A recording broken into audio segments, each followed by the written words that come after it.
There is a version of you that you still haven't met yet. A version so disciplined, so calculated, and so relentlessly consistent that if you met him today, you probably wouldn't even recognize him. You might even fear him. But here is the real question. Why haven't you met that version of yourself yet? Is it because you're not ready? Or is it because you are still too attached to the weaker version of yourself? The one who keeps hitting snooze. The one who needs a crowd around him just to stay committed. The one who collapses the moment life becomes uncomfortable. You say you want change, but your daily actions still worship comfort. You talk about purpose, yet you chase distractions as if they will somehow save you. That stronger version of you, the one you secretly fear, is not a fantasy. It is simply the version that appears once you destroy your excuses, once you silence the emotional chaos, once you strip away the lies you've been telling yourself about timing, motivation, and circumstances. Stoicism doesn't offer comfort. It removes the masks.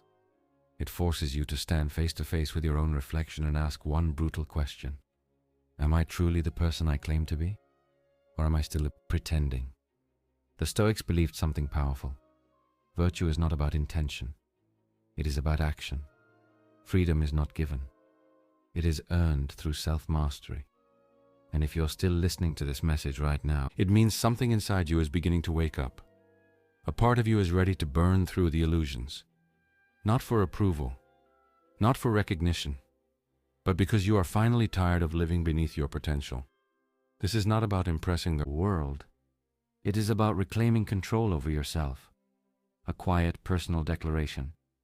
I refuse to live asleep anymore. Real change rarely begins with a dramatic moment. It begins quietly. There is no announcement, no grand turning point. Just the slow death of something inside you that once controlled your life. At first you barely notice it. The voice in your head. The one that constantly asks how you feel, whether you are tired, whether today is the right day, slowly begins to lose its power. You stop arguing with it. You stop negotiating. You stop entertaining its excuses. And for the first time, you simply act. With empty promises about tomorrow, you simply move forward. The alarm rings, and you get up. The schedule appears, and you follow it. Not with frustration, not with hesitation, but with a calm, almost emotionless certainty. That is where the real transformation begins, because most people are still negotiating with themselves. They are still debating whether they are in the mood to follow through on the life they once said they wanted. They live inside endless agreements with their own comfort, constantly trying to trade effort for ease, constantly searching for a shortcut through discipline that doesn't require pain. But the moment you stop negotiating, you enter a world that most people will never notice. They cannot clearly see what changed, but they feel it. You no longer react the way you used to. Pressure no longer makes you flinch. You stop explaining every move you make. And this new version of you begins to make people uneasy because it is clean, clear, direct. It doesn't leave room for their projections, their doubts, or their need to believe that you're still playing small just like them. The truth is, the moment you stop asking for permission, especially from the weaker parts of yourself, you step outside the predictable patterns that define most lives. You are no longer controlled by what feels comfortable in the moment. Instead, you are guided by something deeper. Duty, clarity, purpose. And there is a quiet kind of violence in that. Not violence toward others, but toward the parts of you that once kept you trapped. The part that told you to wait. The part that said, be realistic. The part that whispered, you've already done enough for today. Every time you act without negotiating, you push a wedge between who you used to be and who you are becoming. That distance keeps growing, and the old voice, the old urges, the old habits, they begin to starve. At first they scream, then they complain quietly. Eventually, they fall silent, and that silence is sacred, because it is the moment you realize something powerful. You no longer belong to your impulses. You no longer belong to your doubts. You belong to your word. If this message speaks to something inside you, take a moment to subscribe and stay connected with this journey of growth and discipline, because that is what separates those who rise from those who remain stuck in endless loops. Most people believe freedom means doing whatever they want. But as Epictetus once said, no person is truly free who is not master of themselves. Discipline is not a prison. It is the blade that cuts through confusion and reveals clarity. You do not act because you feel like it. You act because this is who you have decided to become.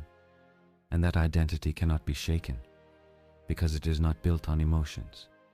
It is built on principle. Principle on repetition, on consistency practiced in silence, not performed for applause. That's the irony most people fail to understand. They imagine discipline looks like suffering, like restriction. But when you actually live inside it, it feels like relief. There is no debate in the morning, no guilt waiting for you at night, no emotional roller coaster swinging between failure and regret. There is only movement, steady, clean, focused. And slowly people begin to notice, even though they can't explain what exactly is different. You didn't post about it. You didn't announce anything. Yet your presence speaks louder than your past ever did. It shows in the way you carry yourself, in the way you look straight through the noise instead of reacting to it, in the way you keep showing up long after others would have stopped 3 attempts ago. That's what makes you intimidating. Not in a cruel way, but in a way that forces people to look at their own lives and feel the weight of their excuses. You're not emotionless. You simply stopped waiting for the perfect mood. You're not robotic. You're intentional. And that difference, the difference between movement guided by clarity and movement controlled by emotion, that difference is what separates building something lasting from falling back into chaos. This is why everything begins small, because eliminating the negotiator inside your mind is not a single moment. It's a process. You don't argue with your distractions. You outlast them. You don't beg your mind to behave. You train it like a muscle. And every day you do that, the weaker version of yourself, the one that delayed, doubted, and constantly complained, fades a little more. Until one day you catch your reflection in the mirror and realize something powerful. You didn't just become disciplined, you became dangerous. Not because you can control other people, but because you can finally control yourself. And that's what unsettles people. The fact that you don't wait for motivation, that you don't stall with excuses, emotional explanations. You simply move. You don't say much, but your consistency speaks louder than words. You don't need sympathy. You need direction. You don't sit around waiting to feel ready. You act until the idea of readiness becomes irrelevant. That's the path. That's the process.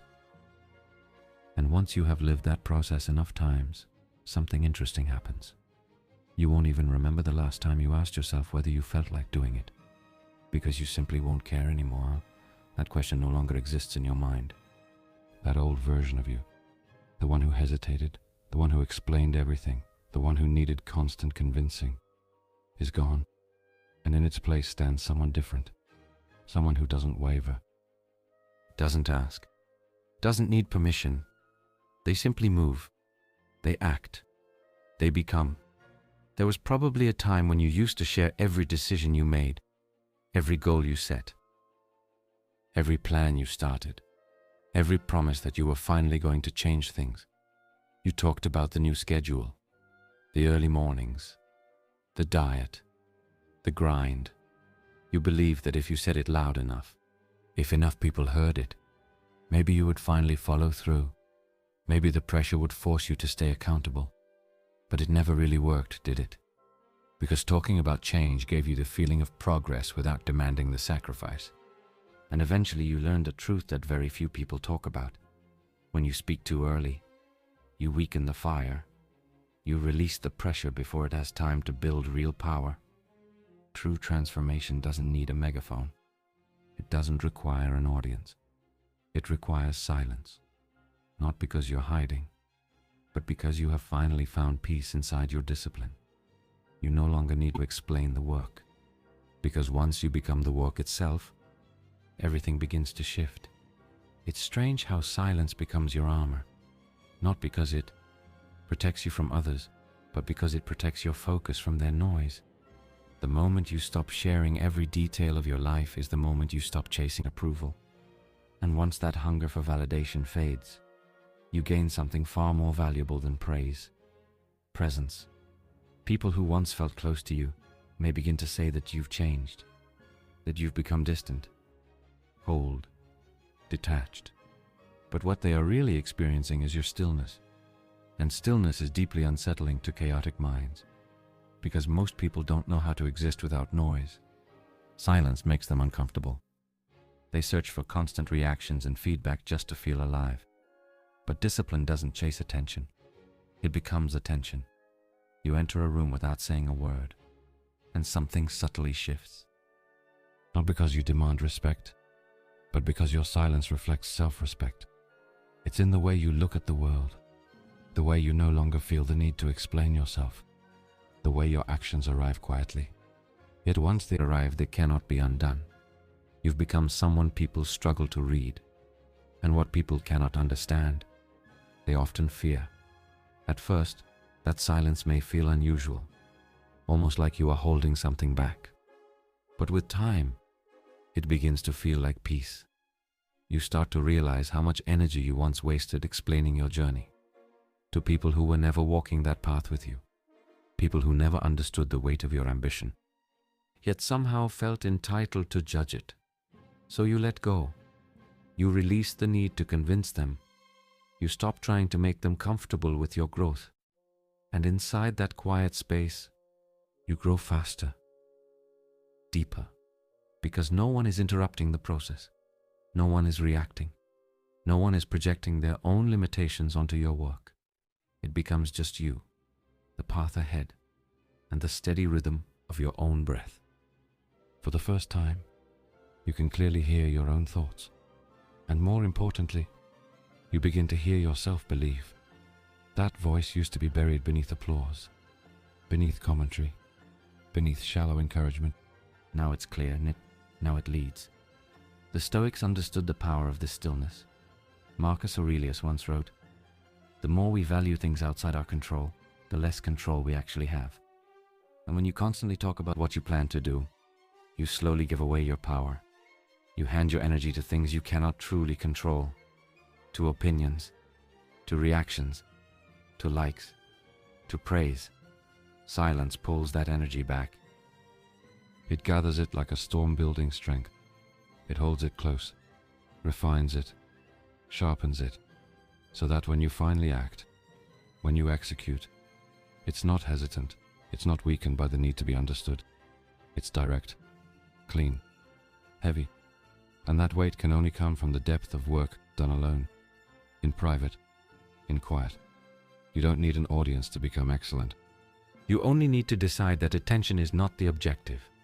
Mastery is. That's the paradox. The less you speak, the more people begin to wonder what you're doing. The less you reveal, the more they speculate.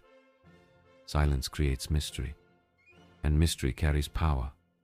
But you're not silent to manipulate anyone. You're silent because you're working, because the process requires it, because explaining every step only distracts you from the next one. And while others spend their time talking about the life they want, you're building the foundation for it, quietly, relentlessly, without any need for fanfare. That is the difference between movement and momentum. Movement can be chaotic, noisy, showy. Momentum is quiet. It grows beneath the surface until one day it breaks through. And when it does, it becomes impossible to ignore. People might say you've become distant.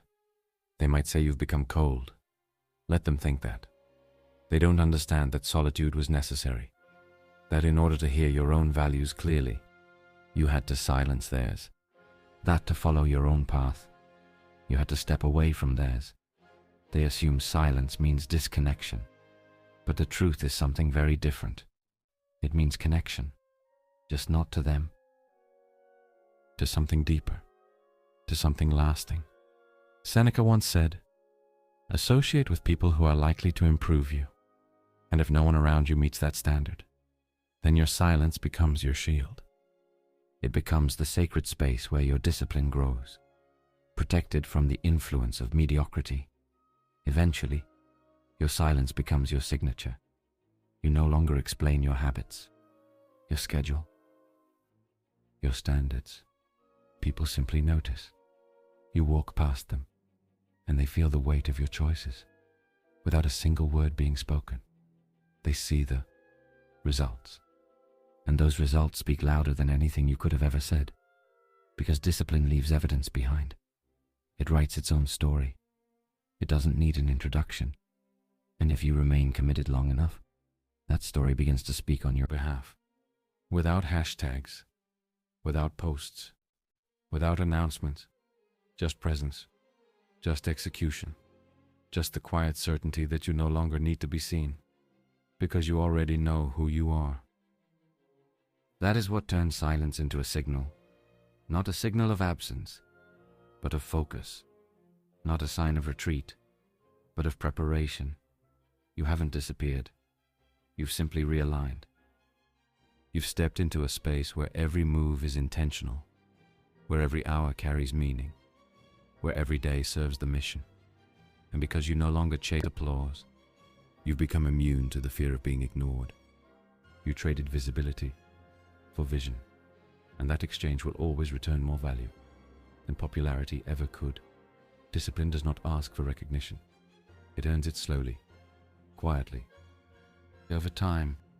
And when that recognition finally appears, it doesn't beg to be noticed. It demands respect. That is the life you are building now, in silence, in strength, and in complete alignment with the person you once promised to become. You still feel everything. That's the part most people misunderstand. They assume discipline means becoming numb, detached, emotionless. But that isn't the truth. A disciplined person feels every ounce of pressure, every wave of doubt, every ache of exhaustion. The difference is simple. They don't obey those feelings.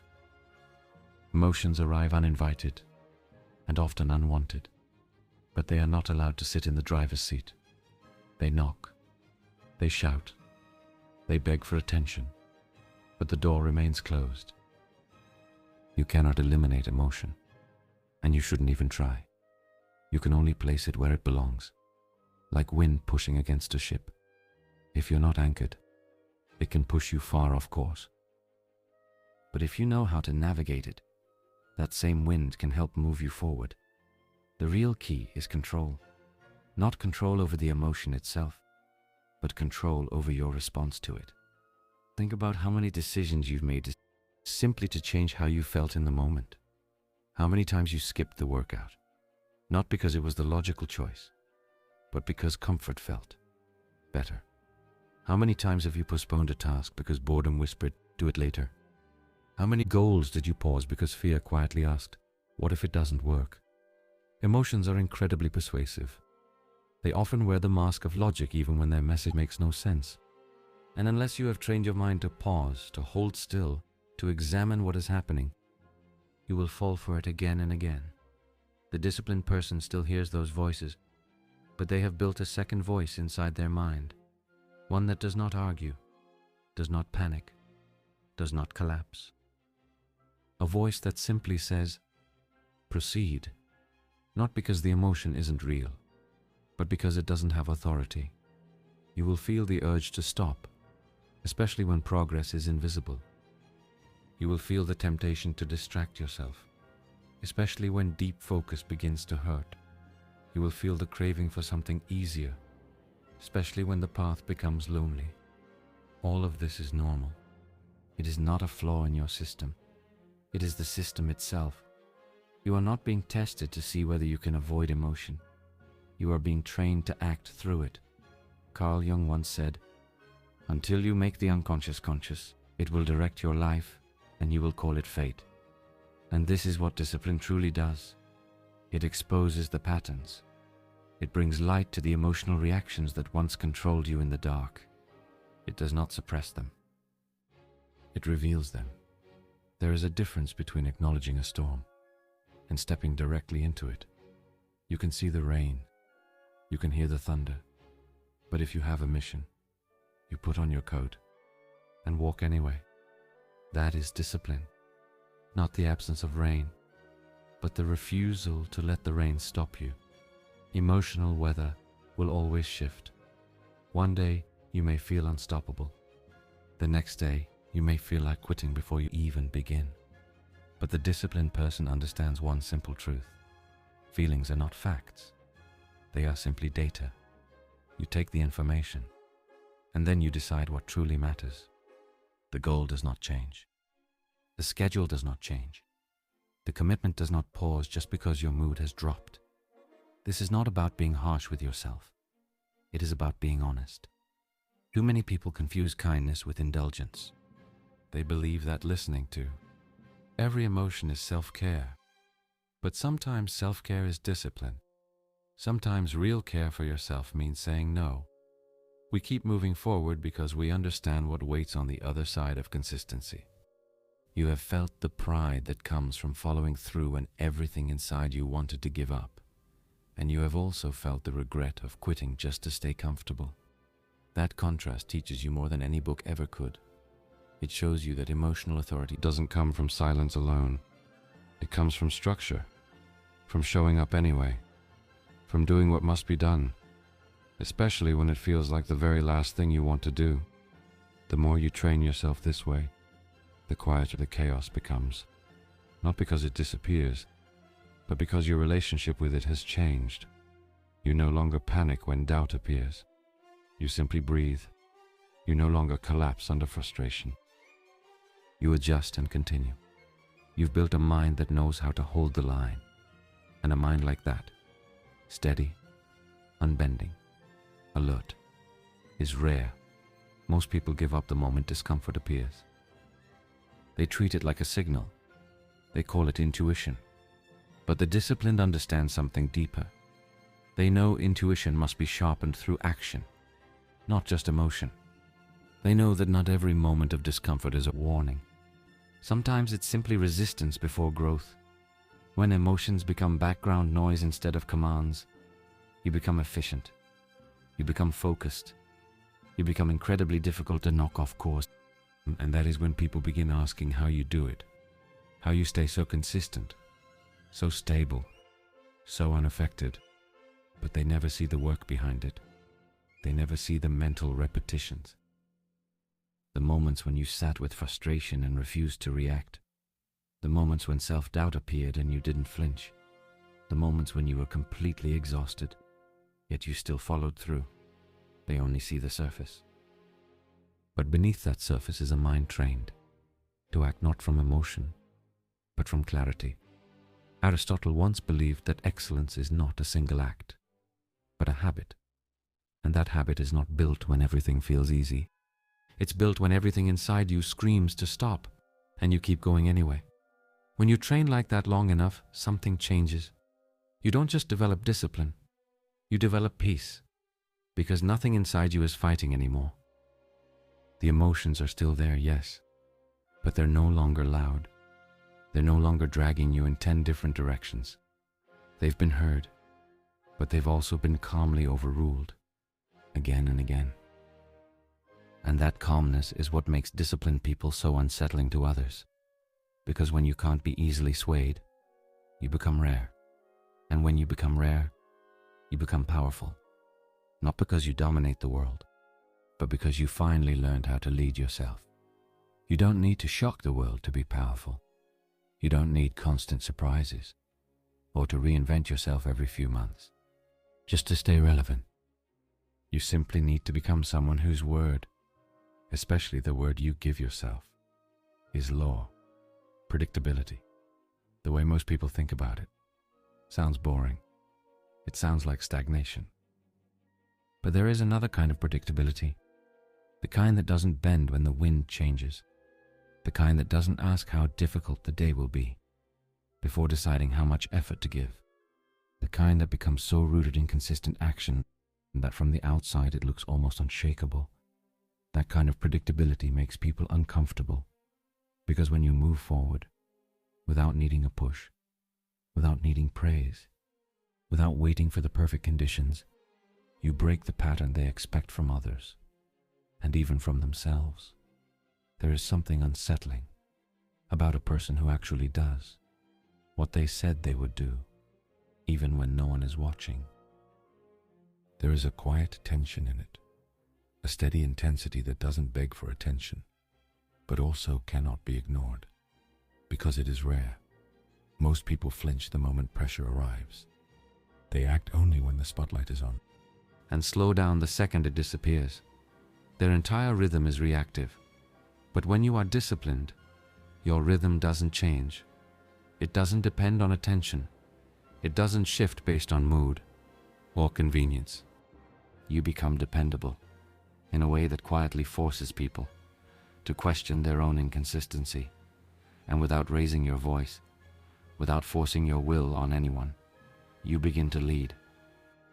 Because others sense something inside you that they haven't yet built within themselves. When you become predictable to yourself, something powerful happens. You stop breaking promises quietly. You stop waking up each morning wondering whether you'll actually follow through. You stop making plans, only to abandon them the moment emotion or chaos appears. Instead, your days begin to feel solid, grounded. You start building momentum, not because everything is perfect, but because you are no longer debating. You already decided. And when something is already decided, energy is no longer wasted trying to convince yourself again and again. You simply move, like gravity, like the changing of seasons, like a law of nature. Carl Jung once said, "You are what you do, not what you say you will do." The disciplined person doesn't need to speak loudly, because their actions have already formed a pattern. That pattern becomes identity. That identity becomes power. Not power over other people, but power over uncertainty, power over hesitation, power over the emotional swings that pull most people out of alignment. When you begin acting predictably, not because someone is watching, but because it has simply become who you are, life starts to shift, not dramatically at first, but piece by piece, brick by brick. You earn something that cannot be faked, self-respect, and that respect becomes your backbone. Setting goals is easy. Everyone does it. Talking about ambition is easy. Everyone has their own version of it. But the rarest thing in the world is seeing someone quietly building every single day, even when nobody is applauding, even when the results are still months away, even when the path becomes repetitive and thankless. A person like that begins to move differently. They no longer rush to prove themselves. They no longer over-explain their intentions. They rarely talk about their discipline, because they don't need to. The proof exists everywhere, in their health, in their habits, in their tone, in their ability to stay calm while others fall apart. Because someone who learns to control their daily actions eventually learns to control their entire life. And when people witness that level of consistency, they don't always celebrate it. Sometimes they resist it. Sometimes they mock it. Sometimes they misunderstand it. Because seeing someone so focused, so consistent, reminds them of what they themselves are not doing. It exposes the parts of their life where comfort has been leading the way. But you're not trying to expose anyone. You're simply following through, again and again and again. And with every passing day, you stop needing permission. You stop needing motivation. You stop needing the outside world to be perfect. Before you take the next step, you become your own authority. Marcus Aurelius once wrote, "Waste no more time arguing what a good person should be. Be one." That is the mindset you adopt. When your actions finally align with your values, whether anyone is watching or not, you no longer need to talk about your intentions, because you have already embodied them. You are no longer chasing inspiration. You are building it through repetition. And by doing that, you become someone others can rely on. but more importantly, someone you can rely on. You've erased the internal doubt that once whispered, "Will I actually follow through this time?" Because now the answer is yes, not as a hope, but as a fact. It's already written into your system. There's peace in that. Peace in waking up knowing that your behavior no longer swings wildly based on the weather, the news, or how your friends feel that day. Peace in understanding that discipline has given you a structure stronger than circumstance, that no matter what chaos is unfolding around you, your process remains intact. And that kind of stability begins to spread. It strengthens every part of your life. Your relationships start to feel different. Your work becomes sharper. Your mind grows clearer, because you are no longer being pulled in every direction. You now have direction. And in those rare moments when chaos tries to break through, you don't panic. You don't fall apart. You simply pause, adjust, and return to the pattern that built you. That's what discipline gives you. A lifeline that doesn't waver, even when life does. You don't need to predict the future when you've made yourself predictable in the best possible way. You already know how you will respond. And knowing that gives you something very few people possess: certainty in yourself. And that certainty isn't loud. It isn't dramatic. It simply appears every day, in small decisions, in quiet victories, in repeated follow-through. And over time, those tiny moments become your legacy, while the world runs in circles chasing what's new, what's exciting, what's easy. You just keep showing up, and that makes you unstoppable. Not because you move faster than everyone else, but because you never stop moving. There is a shift that happens when you finally stop needing to be understood. At first, it feels like a loss. You stop explaining your choices, your schedule, your standards. And people begin to pull away. They don't quite know how to respond to someone who is no longer performing for their approval. They say you've changed. They say you've become distant. But what they really mean is that you've stopped making them comfortable. You're no longer chasing the same things. You're no longer clinging to the same need to be liked. You're building a life now that isn't about impressing people. It's about withstanding storms. And when you begin living like that, when your days are rooted in structure instead of approval, you start to feel the difference. Not immediately, but slowly, steadily, like a weight you've been carrying your entire life, is finally lifted. Discipline and detachment move together, because real discipline is not only about structure, it's about the ability to walk alone. It's about choosing a path that has fewer eyes watching it, less praise, less applause, but far more peace. At some point you begin to realize something important. The attention you were chasing was never really building you. It was draining you. It tied your identity to the reactions of other people. And when they applauded, you felt worthy. When they stayed silent, you started doubting yourself. But the moment you detach, the moment you stop waiting for their approval before taking the next step, you become someone they cannot control, someone they cannot easily predict, someone who no longer rises and falls with public opinion, but stands firmly on private integrity. Carl Jung once said, "The privilege of a lifetime is to become who you truly are." But in order to do that, you have to release the version of yourself that was designed to be accepted, the version shaped by other people's comfort zones, the version that watered down every ambition, just to avoid being called too much. You have to burn that version, and that burning can feel lonely. People begin to drift away. Conversations start to feel shallow. You may even feel like a stranger in places that once felt familiar. But that discomfort is not a sign that you are lost. It is a sign that you are no longer available for the life that was built around seeking permission. Most people never reach this point. They stay tied to the performance, to being liked, to being agreeable, even if it means never becoming what they are capable of becoming. But you are different now. You've chosen discipline over distraction, silence over noise, purpose over popularity. And that means you no longer feel the need to explain every decision. You no longer try to make everyone understand why you are doing what you are doing. You simply do it.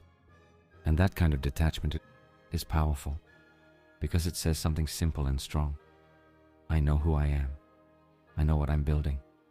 And I don't need validation to make it real. Something interesting begins to happen when you reach this level of discipline. The more focused you become, the more people begin to misunderstand you. They confuse stillness with coldness. They confuse focus with arrogance. They mistake distance for superiority. But what they don't realize is that you're not above them. You're simply no longer available for anything that pulls you away from your mission. Your time has weight now. Your boundaries are real. Your energy is earned. And not everyone can handle that shift. But you didn't build this life just to be understood. You built it to be lived. Seneca once said, "If you live in harmony with nature, you will never be poor. If you live according to what others think, you will never be rich." And that is the difference. The richest kind of life isn't the one filled with followers, likes, or endless praise. It's a life with space. A life where you move deliberately, anchored in your own values, not dragged around by someone else's expectations. When you detach from approval, you stop begging for scraps of attention. You stop shrinking yourself just to remain acceptable. You grow, not for applause, but because growth has become part of who you are. And here is something most people never say. Detachment isn't cold. It isn't emotionless. It isn't selfish. It's focused. It's clear. It's rooted in something deeper than social performance. It is built on an internal compass that doesn't spin every time someone forms an opinion. That kind of clarity is rare. And because it is rare, it feels unfamiliar at first. But inside that clarity, you discover peace, because you are no longer reacting to everyone else's version of your life. You are finally living your own. You begin to see how much of your past was shaped by the fear of being misunderstood. How many times you said yes, simply to avoid tension. How often you lowered your own standards, just to keep things comfortable. But peace is not the absence of conflict. Peace is the presence of alignment. And real alignment only appears when you stop asking the world to applaud your progress and start showing up anyway, whether they see it or not, whether they like it or not, whether they stay or not. That is where the power lives, in the quiet refusal to explain, in the decision to keep moving forward without asking who is coming with you. Yes, you will lose people. That part is inevitable. But what you gain in return, clarity, alignment, sovereignty, is worth everything you leave behind. Because once you detach from needing their understanding, their support, their praise, you stop being a reflection of other people's fears. You become a mirror of their potential. And not everyone wants to see that. But you didn't come here to be soft. You came here to build something real. You don't need to be liked to live well. You don't need to be followed to be effective. What you truly need is to be honest, disciplined, and detached from the need to be received a certain way. You walk your path, not because it is celebrated, but because it is yours. And in the end, the world will not remember the one who blended into the crowd. And maybe one day, years from now, someone will ask you how you became so calm, so focused, so unshakable.